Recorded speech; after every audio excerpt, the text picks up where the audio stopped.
కదా, జ్ఞానవంతురాలు ఇంటిని కట్టుకుంటుంది కదా. ఇప్పుడు మీరు అందరూ మాట్లాడుతున్నట్టుగా స్త్రీ భార్య సపోర్ట్ లేకపోతే భర్త చాలా కార్యాలు చేయలేడు. మరి భర్త ఎలాంటి సపోర్ట్ ఇవ్వాలి స్త్రీకి? కుటుంబ విషయంలో, పిల్లల పెంపకం విషయంలో పురుషుడి పాత్ర ఎంతవరకు ఉండాలి? అంటే పురుషాధిక్య ప్రపంచంలో పెరుగుతున్న కొన్ని పద్ధతుల్లో మనందరం ఉన్నాం, మన పూర్వీకులు, మన తరాలన్నీ కూడా. సో ఇప్పుడు భర్త ఇంట్లో ఇక్కడ చీపురు తీసి అక్కడ పెట్టినా, ఇక్కడ కప్పు తీసి, అంత ఎందుకులేండి, ఇక్కడ కాఫీ తాగిన కప్పు తీసి ఒకవేళ అక్కడ పెడితే, అయ్యయ్యో మీరు కాఫీ కప్ పట్టుకున్నారేంటండి, మీరు అన్నారే అధికారం ఇచ్చేస్తారని. మీరు మాకు గాలి కొడుతూ ఉంటారు, మేము ఎగురుతూ ఉంటాం. అదే అంటే మీరు గాలి కొట్టడం మానేస్తే మేము కూడా మర్యాదగా ఉంటాం, అంటే సార్ భూమికి అతుక్కొని. కాదన్నా, పురుషులకు గాలి కొట్టడంతోనే స్త్రీల యొక్క జీవితం అయిపోతే ఏంటన్నా మరి పరిస్థితి? తప్పు తప్పు.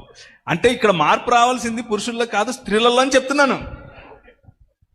నా పాయింట్ అర్థం చేసుకోండి. ఇక్కడ గాలి కొట్టడం మానేసి కొట్టమని కాదు.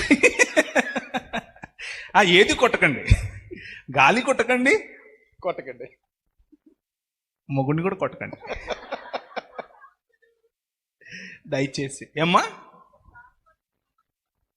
మీరు గాలి కొట్టినా కొడతారు, కొట్టకపోయినా కొడతారు. దాని బదులు మంచిగా ఉన్నారు అనుకోండి, అన్నీ సెట్ అయిపోతాయి.